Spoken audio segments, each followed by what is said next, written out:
پھر انسان کے درجات کی بلندی بھی ایمان کے ساتھ ہی. جتنا جتنا ایمان بڑھتا ہے انسان کا اسٹیٹس اتنا اتنا اللہ کی نگاہ میں بڑھتا جاتا ہے. قرآن مجید میں آتا ہے یرفع اللہ الذین آمنوا منکم والذین اوتوا العلم درجات. اللہ بلندی عطا کرتا ہے ان لوگوں کو جو تم میں سے ایمان لائے اور جن کو علم دیا گیا پھر ان کے درجات. یعنی جب ایمان بڑھتا ہے تو درجات بڑھتے ہیں, جب علم بڑھتا ہے تو درجات بڑھتے ہیں, جب ایمان علم کے ساتھ بڑھتا ہے تو درجات بہت بلند ہو جاتے ہیں. اور علم چاہے ہو لیکن اگر انسان کا عمل نہیں تو پھر ایمان میں کمی آنے لگتی ہے, تو علم کے باوجود بھی درجات نیچے آنے لگتے ہیں. بلکہ اس پر اللہ تعالیٰ کی اور زیادہ ناراضگی آتی ہے کہ ایک شخص جس کو پتا نہیں اس کے پاس تو پھر عذر ہے, لیکن پتا ہونے کے باوجود پھر تم خدا کو ناراض کرتے ہو تو یہ بہت ہی ناشکری کی بات ہے. پھر اسی طرح یہ ہے کہ ایمان کی وجہ سے اللہ رسول کی بات انسان کو فائدہ دیتی ہے. جیسے کہتے ہیں نا کہ ڈاکٹر کی دوا تب فائدہ دے گی جب تمہارا یقین ہوگا اس پر, کیونکہ انسان کی سوچ جو ہے اس کا بہت سے کاموں میں بہت گہرا تعلق ہوتا ہے. اور جو مثبت سوچ ہوتی ہے, پازیٹیو تھنکنگ ہوتی ہے, اس کی اپنی ایک پاور ہوتی ہے. مثلا اگر ہم کسی بھی کام کے بارے میں کہہ دیتے ہیں کہ یہ میں نہیں کر سکتا, I can't do it, تو پھر کیا ہوتا ہے, وہ نہیں کر پاتے آپ. حالانکہ آپ کر سکتے ہوتے ہیں لیکن چونکہ آپ نے سوچ لیا کہ میں نہیں کر سکتا تو پھر ہوتا نہیں. لیکن جس چیز کے بارے میں آپ کہتے ہیں کہ نہیں I can do it, let me try, میں کوشش کرتا ہوں, میں کر لوں گا, چاہے اس میں رسک ہے, لیکن اگر آپ کے اندر وہ ایک خاص چیز ہوتی ہے کہ جب وہاں پکی گرہ لگ جاتی ہے نا تو پھر آپ اپنا راستہ ڈھونڈ لیتے ہیں. آپ اپنے بچوں میں بھی یہ چیز دیکھ سکتے ہیں کہ ایک بچہ جو ہے وہ بس ایک ارادہ باندھتا ہے, توڑ دیتا ہے, کبھی وہ ایک چیز ٹرائی کرتا ہے, کبھی دوسری کرتا ہے, دوسرا اس کے مقابلے میں جب ایک فیصلہ کر لیتا ہے تو پھر اس کو کر کے چھوڑتا ہے. ایک بچے کی آپ بات مان لیتے, دوسرے کی آپ نہیں مانتے. کس کی مانتے اور کس کی نہیں؟ جو خود انڈیسائسو ہوتا ہے آپ بھی اس کی بات کو اگنور کر دیتے ہیں. لیکن جب ایک بچہ جو بہت ڈٹرمنڈ ہوتا ہے اور اپنی بات پہ پکا ہوتا ہے تو آپ اس کی بات ٹال نہیں سکتے. تو یہ جو ارادے کی پختگی ہے اور انسان کی پازیٹیو تھنکنگ ہے اور اس بات کا یقین کہ یہ چیز ہو جائے گی, مثبت سوچ جو ہے اس کا اپنا ایک فائدہ ہے. اسی طرح جب انسان یہ کہتا ہے نا کہ اللہ کی بات سچی ہے اور یہ فائدے کی ہے اور میں یہ کر سکتا ہوں, تو پھر واقعی اس چیز کا فائدہ بھی شروع ہو جاتا ہے. اس میں وہ جو ٹیسٹ ہوتے ہیں نا, بعض اوقات بعض مریض ایسے ہوتے ہیں کہ جن کو دوا نہیں چاہیے ہوتی لیکن ان کی ذہنی حالت ایسی ہوتی ہے کہ اگر ان کو دوا نہ دی جائے تو وہ سمجھتے کہ شاید وہ اور بیمار پڑ جائیں گے. تو بعض اوقات آپ ان کو کچھ بھی دے دیتے ہیں یہ کہہ کے کہ یہ دوا ہے, کھا لو اس کو, ہوتا کچھ نہیں. مجھے کچھ عرصہ پہلے ایک تکلیف ہوئی تو ڈاکٹر کے پاس میں گئی تو میں نے اس سے کہا کہ میں نے سنا کہ یہ دوا بہت فائدہ کرتی. کہتے نہیں, لیٹسٹ ریسرچ جو ہے وہ یہ کہتی ہے کہ اس دوا کا کچھ بھی فائدہ نہیں. تو میں نے کہا پھر اتنی زیادہ لوگوں میں یہ بات عام کیوں, مشہور کیوں, کیسے ان کو فائدہ ہوتا ہے؟ وہ کہتے صرف ان کی سوچ کی وجہ سے ہوتا ہے. وہ یہ سوچ کے کھاتے ہیں اس سے فائدہ ہوگا تو وہ اچھا فیل کرتے ہیں, اس از تھنکنگ. تو انسان کی جو سوچ ہے جب کسی پر اعتماد ہو جاتا ہے نا تو وہ پانی بھی جو ہے وہ بھی انسان کے لیے بہت فائدے کی چیز ہو جاتی ہے. اور جب انسان یہ سوچتا ہے نا, ایک نیگیٹو تھنکنگ ہوتی ہے, پتہ نہیں اس میں کیا ہے اور یہ شاید مجھے سوٹ نہ کرے اور یہ آب و ہوا سوٹ نہیں کرتی اور فلاں چیز سے الرجی ہے مجھے اور فلاں چیز سے کیا ہو جائے گا. پھر وہ چیزیں ہماری جو تھنکنگ ہوتی ہے اس کے مطابق ان کا بھی ری ایکشن ہوتا ہے. دیکھیے جیسے لیونگ چیزوں کا ری ایکشن ہوتا ہے نا کہ ہم کسی کو ایسے ماتھے میں بل ڈال کے ملیں گے تو وہ قدرتی طور پہ اس کے ماتھے پہ بھی آ جائے. اگر ہم اسمائل کریں گے تو وہ بھی اسمائل کرے. سیم وے یہ جتنی اور چیزیں ہیں ان کا بھی ایک ری ایکشن ہوتا ہے, پودوں کا بھی ایک ہوتا ہے. جب ہم پیار سے ان کے پاس جاتے ہیں اور ان کے لک آفٹر کرتے ہیں تو ان کے اوپر اور رنگ آتا ہے, ان کے پھل اور طرح آتے ہیں. اور جب ہم ان کو اگنور کر دیتے ہیں وہ پڑے بےچارے خود ہی اگ رہے ہیں اور ان کی خوبصورتی وہ نہیں بنتی. یہی حال بچوں کا ہے, ان کو توجہ دیتے ہیں. آپ واضح فرق محسوس کریں گے, جن بچوں کو گھر سے پیار ملتا ہے, توجہ ملتی, ان کی لکس ہی اور طرح کی ہوتی, اور جو بچے اگنورڈ ہوتے ہیں, محروم ہوتے ہیں, ان کی لکس بالکل اور طرح ہوتی. ان کی آنکھوں میں ایک ویرانی ہوتی ہے, چاہے مائیں ہوں بھی, کیونکہ بعض اوقات مائیں اپنی دنیا میں اتنی مشغول ہوتی ہیں ان کے پاس بچوں کے لیے وقت ہی نہیں ہوتا, تو وہ بچے لاسٹ ہوتے ہیں. آپ واضح فرق محسوس کریں گے. تو اسی طرح جب ہمارا اللہ تعالیٰ پر اعتماد ہو جاتا ہے نا, یقین ہو جاتا ہے کہ میرا رب اس سے محبت کرتا ہے اور وہ میرا بھلا چاہتا ہے, تو اس کی چھوٹی سی بات بھی آپ کو اتنی اچھی لگے گی کہ آپ کا دل خوش ہو جائے گا. اور جب اللہ تعالیٰ سے ایک بدگمانی ہوتی ہے, ایک ڈسٹینس ہوتا ہے, ایک ایمان کمزور ہوتا ہے, تو آپ کوئی بات سنتے بھی ہیں تو آپ کہتے ہیں پتہ نہیں کوئی فائدہ ہوگا بھی نہیں, ہوگا کہ نہیں, پتہ نہیں یہ نماز قبول بھی ہوگی کہ نہیں, پتہ نہیں میرا صدقہ خیرات کہیں جاتا بھی ہے کہ نہیں. ہر چیز نیگیٹو نیگیٹو نیگیٹو. تو نتیجہ کیا ہوتا ہے؟ آپ کا دل اٹھ جاتا ہے. وہی کام جو آپ اتنے شوق سے کرتے اس میں کوئی انٹرسٹ نہیں باقی رہتا. تو اسی لیے اللہ تعالیٰ فرماتے ہیں وَذَكِّرْ فَإِنَّ الذِّكْرَىٰ تَنفَعُ الْمُؤْمِنِينَ. آپ نصیحت کرتے رہیں کیونکہ جو ایمان لانے والے ہیں ان کو نصیحت بہت فائدہ دے گی. اور جو نہیں ماننے والے, اللہ تعالیٰ قرآن پاک کے بارے میں فرماتے ہیں وَنُنَزِّلُ مِنَ الْقُرْآنِ مَا هُوَ شِفَاءٌ وَرَحْمَةٌ لِلْمُؤْمِنِينَ وَلَا يَزِيدُ الظَّالِمِينَ إِلَّا خَسَارًا. ہم قرآن میں وہ چیز نازل کرتے ہیں جو مومنوں کے لیے شفا اور رحمت ہے, اور ظالموں کے لیے خسارے کے سوا کسی چیز میں اضافہ نہیں کرتے. ایک ہی قرآن ہے, ایک شخص جو محبت سے پڑھتا ہے اس کے دل کی بہار بن جاتا ہے, اور جس کو اس سے کوئی انٹرسٹ نہیں اس کے دل پر وہ کچھ بھی نہیں اثر کرتا. فرق وہاں نہیں ہے, فرق یہاں ہے. بیج ایک ہی جیسے ہوتے ہیں, زمین کا فرق ہوتا ہے. جو زمین اچھی ہوتی ہے اس پر جو بیج ڈالا جاتا ہے وہ زبردست طریقے سے اگتا ہے, لیکن اگر زمین ہی خراب ہے اور بیج ڈالے بھی تو کچھ فائدہ نہیں. ہمارا دل بھی اسی طرح, اگر دل اچھا ہے ایمان کا بیج آنے کی دیر ہے, بہت خیر نکلے گی. اور اگر اپنا ہی من خراب ہے تو اچھی سے اچھی نصیحت, اچھی سے اچھی بات اور اچھے سے اچھا واعظ اور نصیحت اور لیکچر اور آیات اور تلاوت اور کوئی فائدہ نہیں ہوگا. اس لیے ضروری ہے کہ ہم سب سے پہلے اپنی ٹریٹمنٹ کریں, اپنا تزکیہ کریں, اپنے اندر کے ڈاؤٹس کو نکالیں, اپنے اندر کے یقین کو پختہ کریں, اور اس کے لیے ایک طرف اچھی کمپنی, اچھا علم, یقینی علم یعنی قرآن و سنت کا, اور اس کے ساتھ ساتھ اللہ سے دعا. اللہ تعالیٰ یہ دیکھتا ہے کہ یہ بندہ میرے پاس کب آتا ہے, میرے ساتھ اس کا کیا تعلق. میں دعا کو کوئی ریچول کے طور پہ نہیں لیتی, میں ہمیشہ دعا کو اپنے اور اپنے رب کے ساتھ ایک کنیکشن کے طور پہ لیتی. کتنا کنیکشن. صحابہ کرام چھوٹی چھوٹی چیزوں میں مانگتے تھے. یہ بھی اعتماد کی بات ہے نا کہ آپ کس کے پاس جاتے ہیں. دنیا میں بھی جب آپ کسی مشکل میں ہوتے ہیں, ضرورت ہوتی ہے, تو آپ سوچتے ہیں اچھا امی کو کہوں یا بہن کو کہوں یا دوست کو کہوں یا شوہر کو کہوں, کس کو کہوں. پھر جس پر آپ کو سب سے زیادہ اعتماد ہوتا ہے نا, تو آپ اس کو میسج کرتے ہیں, اچھا دیکھو آج مجھے یہ کام ہے, تم کیا کہتی ہو. چاہے مشورہ چاہیے ہو, چاہے کوئی مادی چیز چاہیے ہو, کچھ بھی چاہیے ہو, تو آپ اسی سے شیئر کرتے ہیں جس پر آپ کو سب سے زیادہ ٹرسٹ ہوتا ہے. جب اللہ تعالیٰ پر ایمان اور اعتماد آ جاتا ہے تو پھر آپ چھوٹی چھوٹی باتیں بھی اللہ سے شیئر کرتے ہیں اور اس پر اعتماد کرتے ہیں.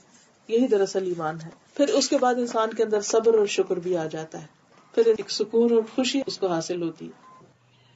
پھر اسی طرح انسان کو غموں سے نجات ملنے لگتی ہے, کیونکہ انسان کا اللہ پر اتنا اعتماد بڑھ جاتا ہے کہ وہ کہتے ہیں کہ اگر کوئی نقصان بھی ہو, کوئی بیماری بھی آئی, تو اس میں بھی خیر ہے. تکلیف دہ چیز کو بھی اپنے حق میں بہتر سمجھتا ہے. انسان کے ایمان کی وجہ سے جو آخرت کی خوشخبریاں اس کے لیے, وہ بھی تسلی اور اعتماد کا باعث بنتی ہے. ایمان ہی جنت میں داخلے کا سبب ہے, اور ایمان ہی ایسی چیز ہے کہ جس سے انسان کے اندر انسانوں کی محبت آتی ہے, کیونکہ وہ سارے انسانوں کو اپنے رب کی مخلوق سمجھتا ہے. تو پھر وہ نفرت نہیں کرتا, کیونکہ اس کو پتا ہے کہ اس کے رب نے یہ شکل بنائی ہے, اس کے رب نے ایسا بنایا ہے. دوسروں کی عادتیں بھی اس کو بہت بادر نہیں کرتی. پھر یہ کہ انسان کی اپنی شخصیت کے اندر بہت سے چینجز آتے ہیں, اس کے اندر کی لالچ اور حرص ختم ہوتی ہے, اور اس کے اندر انسانوں کے ساتھ ایک خاص درجے کی خیر خواہی آتی ہے, اور وہ صرف ظاہر میں نہیں چھپ کر بھی دوسروں کا بھلا کرتا ہے. وہ صرف ظاہر میں نہیں چھپ کر بھی برائیوں سے بچتا ہے, کیونکہ اس کو پتا ہے کہ اس کا رب اس کو دیکھ رہا ہے, وہ سننے والا ہے, جاننے والا ہے. اور جب انسان کی اپنے رب کے ساتھ محبت بڑھتی ہے, تعلق بڑھتا ہے, تو وہ زیادہ زیادہ اس کو جاننا چاہتا ہے, اور اس کو جاننے کا طریقہ اس کی صفات کو جاننا ہے, اس کے ناموں کو جاننا ہے. اس لیے اگر موقع ہو تو مزید ضرور اللہ کے ناموں اور صفات کو جانیے, تاکہ اللہ کی پہچان اور بڑھے اور اس سے ایمان میں مزید اضافہ ہو. اب اگر کچھ آپ کہنا چاہیں, کوئی کمنٹ کرنا چاہیں, کچھ پوچھنا چاہیں, واٹ ایور آپ پوچھ سکتے. ایسا ہے کہ میں نے آپ کا لیکچر جو ہے وہ پوری توجہ کے ساتھ سنا ہے, لیکن میرا ایک سوال ہے کہ ایمان کی تکمیل کیسے ہوتی ہے؟ جب انسان ایمان رکھتا ہے تو سب سے پہلی چیز تو اللہ تعالیٰ کی ذات ہے, لیکن پھر ایمان ہی کا ایک پارٹ کہہ لیں کہ یہ ہوتا ہے کہ جس چیز کو اللہ نے ماننے کے لیے کہا ہے اس کو بھی مانا جائے، تب ایمان مکمل ہوتا ہے. اب مثلاً جب ہم کہتے ہیں کہ ہم اللہ پر ایمان لاتے ہیں تو وہ صرف اللہ پر کافی نہیں، کیونکہ اللہ ہی نے بتایا ہے کہ کچھ اور چیزوں کو بھی ماننا ہے. اب مثلاً آمن الرسول بما انزل الیہ من ربہ والمؤمنون کل آمن باللہ وملائکتہ وکتبہ ورسلہ لا نفرق بین احد منہم وقالوا سمعنا واطعنا غفرانک ربنا والیک المصیر. یہاں ایمان کی برانچز بتا دی کہ کس کس چیز کو ماننا ضروری. اللہ کو ماننا تو ہے، لیکن اس کے ساتھ رسول کو بھی یہی کہا گیا اور سارے مومنوں کو. مومن ہوتا ہی وہ ہے جو اللہ، فرشتوں، رسولوں، کتابوں، آخرت، ان سب چیزوں کو مانے. اب اگر کوئی شخص یہ کہے کہ میں اللہ کو تو مانتا ہوں لیکن سب رسولوں کو نہیں مانتا، مثلاً وہ موسیٰ علیہ السلام کو مانے، عیسیٰ علیہ السلام کو مانے، لیکن محمد صلی اللہ علیہ وسلم کو نہیں مانتا، تو ایمان انکمپلیٹ ہو جائے گا. اور اس نے دراصل اللہ کی بات نہیں مانی، کیونکہ محمد صلی اللہ علیہ وسلم پر ایمان لانے کا حکم بھی اللہ ہی نے دیا. اسی طرح بکس ہے، ساری کتابوں کو مانتا لیکن قرآن کو نہیں مانتا، تو انکمپلیٹ، مائنس ہو گیا. اسی طرح اگر کوئی کہے باقی سب ٹھیک ہے، آخرت کو نہیں مانتا، انکمپلیٹ. اب اگر آخرت کو مانتا اور اس میں وہ کہے کہ میں مثلاً پل صراط کو نہیں مانتا یا جہنم کو نہیں مانتا، یہ نہیں ہو سکتا کہ اللہ تعالیٰ نے جہنم بنایا، نہیں. اس میں پھر ہم اپنی عقل یا اپنے تجربے، اپنی خواہشات کو سامنے نہیں رکھیں گے. جیسے میں نے شروع میں بات کی تھی نا، ایمان اس وقت مکمل ہوتا ہے جب تجربے اور مشاہدے کے علاوہ جو کچھ اس نے ریویل کیا ہے، جو اوتھینٹک سورسز سے ہمیں ملتا ہے، اس کو ماننا بھی ضروری ہے، جس میں پھر قرآن اور محمد صلی اللہ علیہ وسلم کی جو باتیں ہیں.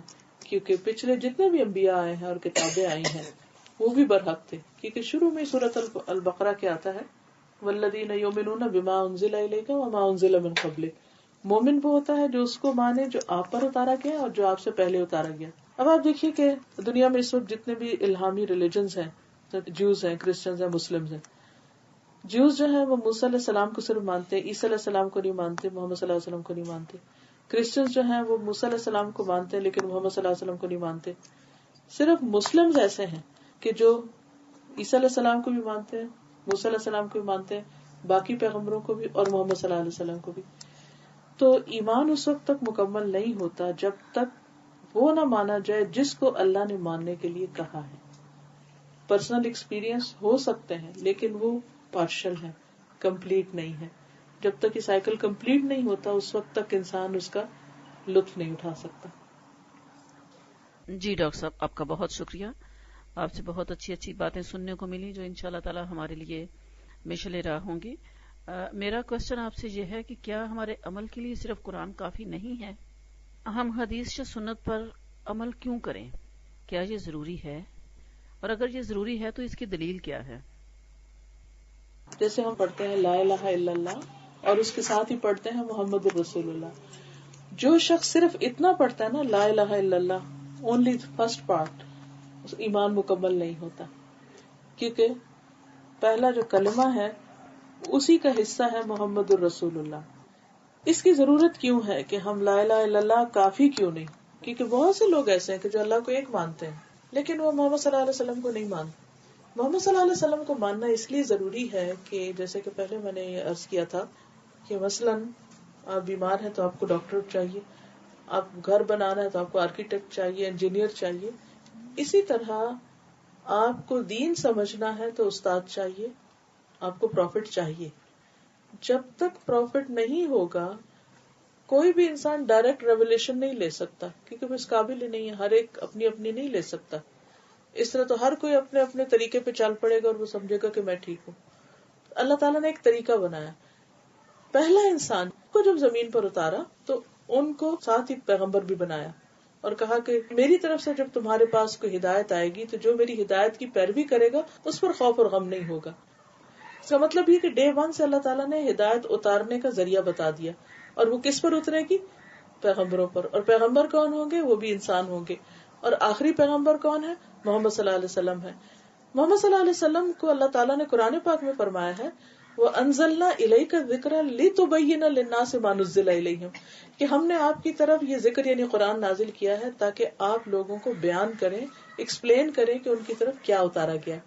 اب کتاب کے ساتھ جب تک ٹیچر نہ ہو تو ہر شخص اپنی ریڈنگ کر کے کوئی کچھ سے کچھ سمجھ لیتا ہے. کوئی بھی آپ نے علم حاصل کرنا ہو تو ایک استاد چاہیے تھا جو آپ کو ایکسپلین کرتا ہے. محمد صلی اللہ علیہ وسلم کا رول بھی یہی ہے کہ انہوں نے جو اترا کر کے دکھایا، اس کو ڈیمونسٹریٹ کیا اور اس کے ساتھ ساتھ ایکسپلین زبانی بھی کیا. زبانی جو کیا وہ صرف 1/3 ہے. 3 حصے آپ یہ سمجھے کہ ہمارے دین کے وہ ہیں جو آپ نے ہر چیز کر کے دکھائی. صرف بڑی بڑی باتیں نماز اور حج ہی نہیں بلکہ یہ تک بتایا کہ سونا کیسے، واش روم کیسے استعمال کرنا ہے، وضو کیسے کرنا ہے، زکوٰۃ کیسے دینی ہے، کون سا کام کیسے کرنا ہے، پانی نہیں استعمال کر سکتے تو تیمم کیسے کرنا ہے. یہ ساری چیزیں پریکٹیکل ڈیمونسٹریشن کر کے دکھائیں. اب جب آپ یہ کر رہے ہوتے تھے تو صرف ایک بندہ نہیں، بہت سارے لوگ آپ کو دیکھ رہے ہوتے تھے کیونکہ بہت چیزیں آپ نے پبلک کے اندر کی، بے شمار آپ نے سفر کیے، ہزاروں کی تعداد میں لوگوں نے آپ کے ساتھ ٹریول کیا. آپ کو نمازیں پڑھتے دیکھا، آپ کو وضو کرتے دیکھا، آپ کو تیمم کرتے دیکھا، آپ کو لوگوں کے ساتھ معاملہ کرتے ہوئے دیکھا ہے، بچوں نے، بڑوں نے، بوڑھوں نے. ان سب نے ان سب چیزوں کو ساتھ ساتھ ریکارڈ کیا کہ کون سا کام کیسے کیا آپ نے، اور پھر اس کو آگے نریٹ کیا. شروع میں یہ نریشن جو تھی آپ کے دور میں وہ زبانی ہوتی تھی، اس کے بعد ان کو لکھا جانے لگا، اور پہلے یہ چھوٹی کتابوں کی شکل میں، صحیفوں کی شکل میں اکٹھی کی گئی چیزیں، پھر ایسے اسکالرز آئے کہ جو سب چیزوں کو ملا کے بکس کی شکل میں لائے، اور ان میں جیسے صحیح بخاری ہے، مسلم ہے اور حدیث کی کتابیں ہیں. پھر یہ ہوا چونکہ عام لوگوں کی بات مانی نہیں جاتی تھی تو لوگ پروفٹ کا نام لگا کے ہر بات بتا دیتے تھے، تو چھوٹی حدیثیں بھی گھڑ لی گئیں، کچھ چیزیں فیبریکیٹ کر لی گئیں اور ان کو بھی ساتھ شامل کر لیا گیا. لیکن چونکہ ایسی بہت ساری کتابیں اور ویریفیکیشن کے ایسے بہت سارے ذریعے موجود تھے کہ جس سے انہوں نے پھر اس کو الگ الگ کر دیا کہ صحیح کیا ہے اور کیا نہیں ہے. پھر سب سے بڑی ویریفیکیشن یہ کہ کیا قرآن کے مطابق جا رہا ہے اور کیا اس کے اپوزٹ جا رہا ہے. وہ بہت بڑی ویریفیکیشن تھی. جن لوگوں نے قرآن ہم تک پہنچایا ہے انہی لوگوں نے حدیث بھی پہنچائی. قرآن کی براہ راست حفاظت کا ذمہ اللہ تعالیٰ نے لیا، حدیث کی حفاظت اللہ سبحانہ و تعالیٰ نے بندوں کے ذریعے کروائی. کیونکہ اس میں فرق رکھا، کیونکہ ایک اللہ کا کلام ہے اور ایک محمد صلی اللہ علیہ وسلم کی زبان سے نکلا ہے، یہ انہوں نے کر کے دکھایا. تو جیسے اللہ اور مخلوق میں فرق ہے، اسی طرح اللہ کی کتاب اور نبی صلی اللہ علیہ وسلم کی حدیث میں فرق ہے. لیکن اس میں اوتھینٹک چیزیں بھی ہیں، نان اوتھینٹک بھی ہیں، لیکن وہ واضح طور پر لکھی ہوئی کتابوں میں سب موجود ہے. کئی لاکھ لوگوں کے صرف لائف ہسٹری ریکارڈ کی گئی کہ یہ کہاں کس سے پڑھا، کون اس کے شاگرد ہیں، کہاں سے اس نے نریٹ کیا، اس کے حافظے میں کوئی خلل تو نہیں تھا. یہاں تک بھی لکھا ہوا ملتا ہے کہ جب یہ اس شہر میں تھا تو اس نے یہ کام کیا، جب یہ فلاں جگہ پر گیا تو اس کے حافظے میں کمی آ گئی تھی، فلاں جگہ پر اس کی کتابیں لٹ گئی تھی، فلاں جگہ اس کے ساتھ یہ ہوا تھا، لہٰذا اس کی یہ بات مانی جائے گی یا نہیں مانی جائے گی. Detailed knowledge.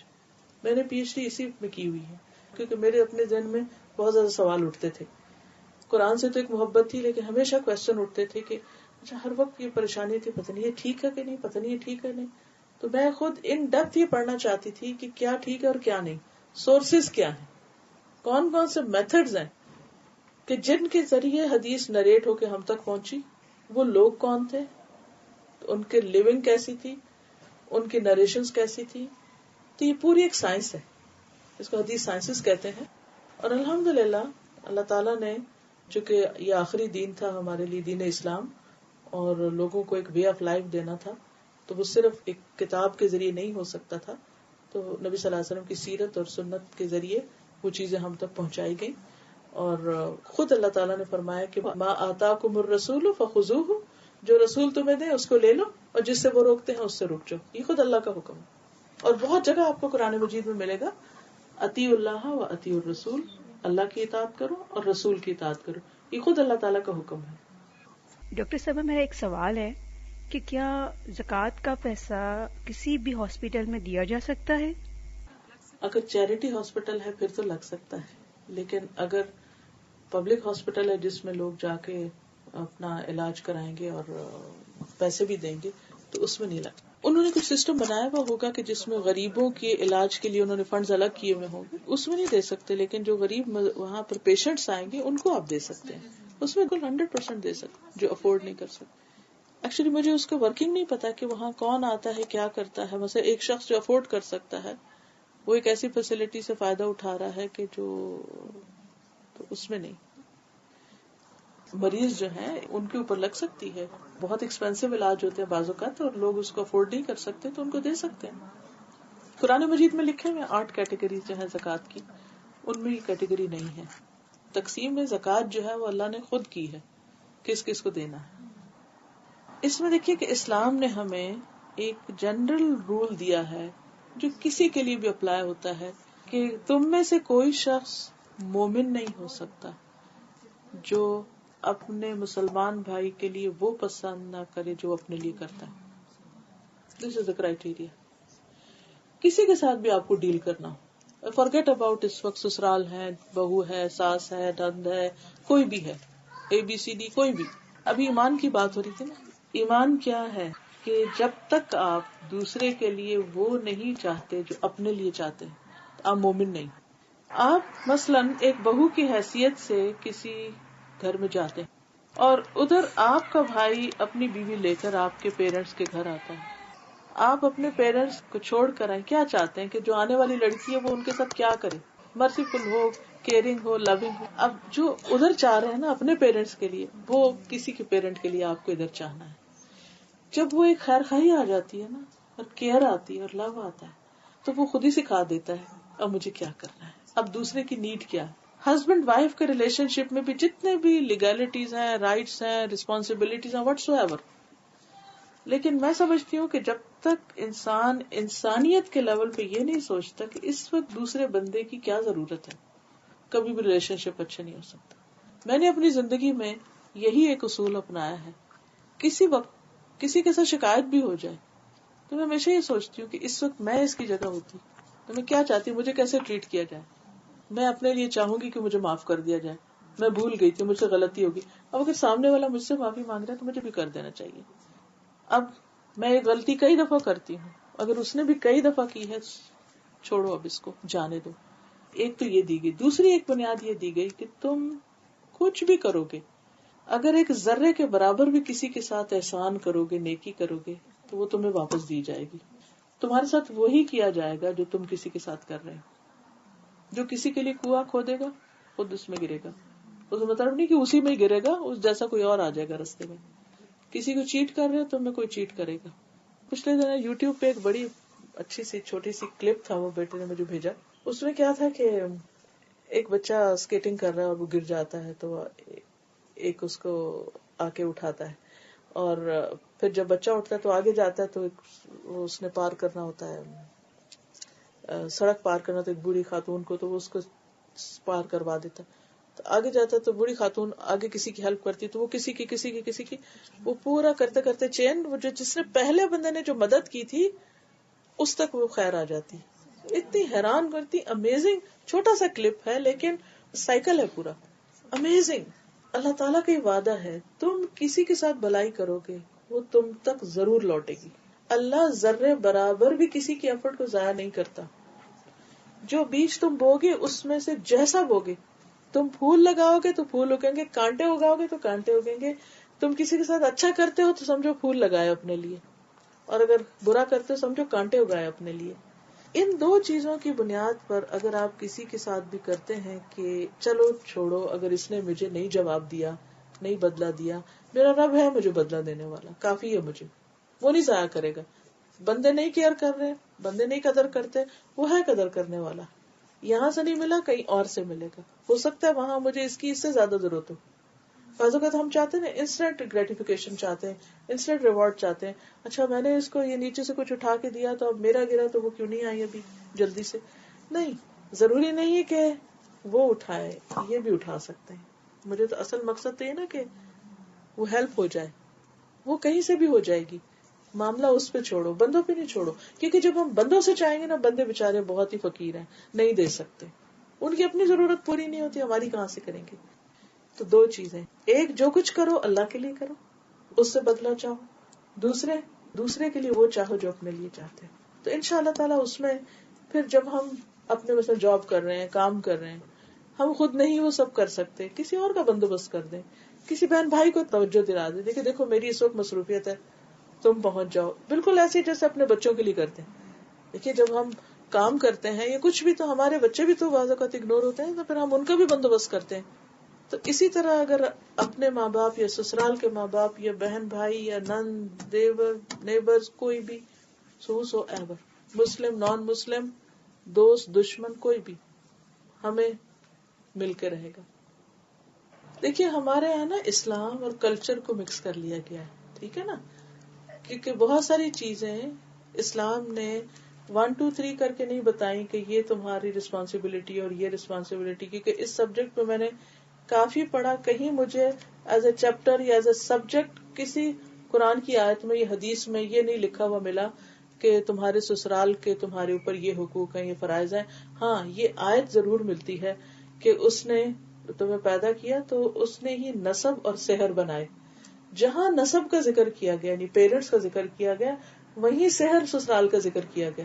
اگر قرآن پاک کہیں ہو تو میں ابھی وہ آیت نکال سکتی ہوں، دونوں کا برابر جگہ ذکر کیا گیا. اس کا مطلب یہ ہے کہ جیسے ہمارے اپنے والدین کے ہم پر کچھ حقوق ہیں وہ پہلے ذکر کیا گیا، نسب کا لفظ پہلے لائن میں، اور جو سحر ہے وہ نمبر 2 ہے. تو اسی طرح اس درجے کے تو نہیں ہوگے، ظاہر ہے جو ماں جنم دیتی ہے اس کی تکلیف اور طرح کی ہے، اور جو ساس شوہر کو جنم دیتی ہے اس کی وہ نہیں ہے، وہ نمبر 2 کیٹیگری میں آ جاتا ہے. لیکن یہ نہیں کہہ سکتے کہ ان کے کوئی حقوق ہے ہی نہیں. کیٹیگوریکلی نہیں بتایا گیا، 1 2 3 کر کے نہیں بتایا گیا، لیکن انڈائریکٹلی ہمیں اس سے پتا چلتا ہے کہ ان کا بھی ہمیں خیال کرنا ہے.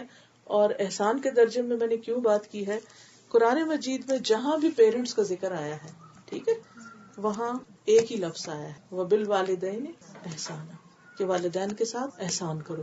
کیونکہ والدین کے حقوق احسان کے بغیر ادا ہو ہی نہیں سکتے، کیونکہ ہمیں بہت سی چیزوں میں اختلاف ہوتا ہے پیرنٹس سے، ان کی ایج، ان کی جنریشن، ان کی تھنکنگ، ان کی بہت ساری چیزوں میں. تو پھر اگر ہم بدلے کے اوپر کرنے لگے یا صرف رسپانسبلٹی سمجھ کر تو کر نہیں پائیں گے.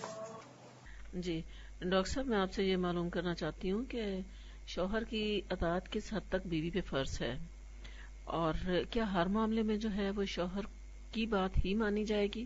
اگر شوہر بیوی کی بات نہ مانے تو کیا بیوی اس سے الگ ہو سکتی ہے؟ ہم بہت سے کام کرنا چاہتے ہیں تو شوہر نہیں کرنے دیتے. مثلا ہم جاب کرنا چاہتے ہیں تو کیا چھوٹی چھوٹی باتوں پہ گھر توڑ کے بیٹھ جائیں گے؟ چلیے اگر آپ کہیں کہ یہ بگ ایشو کہ میں یہ کام کرنا چاہتی ہوں، اس کا ایک طریقہ ہوتا ہے ہسبینڈ کے ساتھ بھی ڈیل کرنے کا اور اپنی بات منوانے کا. اور ہم سب عورتوں کو پتا ہے کہ کس طرح کنوینس کرتے ہیں. اس میں آپ آہستہ آہستہ اس بیچارے غریب کو بھی تو ٹائم دیں. کہ ہم تو ادھر ادھر سے سنا کے جذباتی عورتیں فوراً کہتے ہیں بس سب دن میں ہی ہر چیز الٹ کے رکھ دیں بعض اوقات. تو لو، ہر ایک کو ٹائم دینا چاہیے، نمبر 1. دوسری بات یہ ہے کہ منوانے کے طریقے ہیں، اور پھر بہت ساری چیزیں ایسی ہیں کہ جن کو کرتے کرتے کرتے ایک وقت لگتا ہے. اور چلیے اس کو مان لیتی ہوں جو آپ نے بات کی نا کہ جی الگ ہو جانا چاہیے. اب آپ دیکھیے ایک عورت جب الگ ہو جائے گی اس کے بعد کے جو کانسیکوینسز ہیں اور جتنے اس کو مزید پرابلمز فیس کرنے پڑیں گے وہ بڑے ہیں، یا یہاں جو مشکل ہو رہی ہے وہ بڑی ہے. تیسری تو آپشن کوئی نہیں نا، ادھر فیس دس اور دیٹ. اور اس میں میرے خیال ہے کہ بہت سی چیزوں میں حکمت کی ضرورت ہوتی ہے. اور بہت دفعہ ہم شوہروں کو کے ذمہ ڈال دیتے ہیں چیز، حالانکہ ان کو پرواہ بھی نہیں ہوتی کہ ہم کیا کر رہے ہیں، کیا پہن رہے ہیں، کیا نہیں پہن رہے. ٹھیک ہے کچھ کیسز ہوتے ہیں ایکسٹریم کیسز جس میں بہت کلیشز آ جاتے ہیں، تو اس کو take your time, solve it. لیکن دس از اے بگ بگ ڈیسیژن. اور اگر صرف اتنی باتوں پہ یہ فتوے دیے جانے لگے تو میرا خیال ہے کہ بڑی مشکل ہو جائے. پھر ڈاکٹر صاحب اگر خاوند نماز نہ پڑھتا ہو تو بیوی کیا کرے؟ کیا اسے اس کے ساتھ رہنا چاہیے یا اس سے الگ ہو جانا چاہیے؟ کس طرح معاملہ کرے وہ؟ نماز از ڈفرینٹ، کیونکہ وہ کسی بھی حال میں کسی کو بھی معاف نہیں ہے سوائے عورتوں کی جو مخصوص دن. That is different. باقی چیزوں کو آپ اس کے ساتھ نہیں جوڑ سکتے. اب جیسے روزے میں بھی آپ دیکھیں کہ بیمار ہیں، سفر پہ ہیں، گنجائش ہے نا. ایکسیپشنل کیسز ہر چیز میں، نماز میں ایکسیپشن نہیں ہے. تو نماز پہ قیاس کر کے ساری چیزوں کو آپ نہیں لے جائیں کہ اچھا اگر اس پر بہت سخت باتیں ہیں، میں سمجھتی ہوں کہ بہت سے ایسے فتوے ہیں، لیکن اس میں بھی ایک دن میں کہ آج میں نے کہا کہ تم نماز پڑھ لو، اس نے کہا نہیں پڑھے تو لہٰذا اب میں اس وجہ سے خلا لینے جا رہی ہوں. اس طرح نہیں گھر چلتے. اس میں بھی ایک طریقہ ہے. اور ایون ایک اگر کوئی مرتد ہو جاتا ہے تو اس کو بھی ٹائم دیا جائے گا، اس کو سمجھایا جائے گا. فوری ایکشن نہیں لیے جاتے. گھر کو جوڑ کے رکھنا ہے، حکمت کے ساتھ چلنا ہے، کیونکہ یہ انسان کی ایک ضرورت ہے. اور جب گھر ٹوٹتے ہیں تو اس سے صرف 2 لوگ نہیں، اس سے آپ دیکھیں جو اگلی نسلوں کے اوپر جتنے بچے ڈسٹرب ہوتے ہیں. اب یقین کریں گے چونکہ بہت سے لوگ کنفائڈ کر کے بہت سی چیزیں شیئر کرتے رہتے ہیں. سب سے زیادہ ڈپریشن اور ڈسٹربنس کے کیسز میں نے ٹوٹے ہوئے گھروں میں دیکھے. افسوس کے ساتھ کہنا پڑتا ہے کہ ینگ گرلز میرے پاس آتی ہیں اور کہتی ہیں کہ ہمیں سخت پریشانی ہے کیونکہ ماں باپ کی لڑائی نے ہمارا سکون برباد کیا ہوا ہے. کوئی میڈیکل کے آخری سال میں ہے، وہ گھر چھوڑ کے جا رہا ہے، کوئی کچھ کر رہا ہے، کوئی کچھ کر رہا ہے. ماں باپ نے گھر جہنم بنایا ہوا. تو اس لیے چھوٹی چھوٹی باتوں پر صبر کی ضرورت ہے، اور اپنی خاطر نہیں، اپنے بچوں کی خاطر ہی. دونوں کو، میں نہیں کہتی صرف عورت، دونوں کو ہی صبر کرنے کی ضرورت ہے. دیکھیے نماز تو ایک ریچول ہے نا. تو قرآن تو ہدایت کے لیے بھی ہے، تلاوت کے لیے بھی ہے، عبادت کے طور پر بھی ہے. اس میں مجال وسیع ہے، یعنی زیادہ آپشنز ہیں. اس میں نماز کی شرطیں نہیں ہیں، نہ وضو کی شرط ہے، نہ دوپٹے کی شرط ہے، نہ ہی بیٹھنے کی شرط ہے. ٹھیک ہے ایک ریسپیکٹیبل کتاب ہے، اس کو آپ ایسے ہی نہیں رکھتے، کیونکہ میں اس کی بھی قائل نہیں ہوں کہ پاؤں کے پاس رکھ دیں ادھر ادھر، جیسے آپ حرم میں بعض اوقات نادان لوگوں کو کرتے دیکھتے ہیں. لیکن یہ ہے کہ یہ جتنی شرطیں ہم نے لگا دی ہیں نا، اس کا نتیجہ کیا ہوا کہ وہ کتاب وہاں چلی گئی اور ہم الگ ہو گئے اس سے.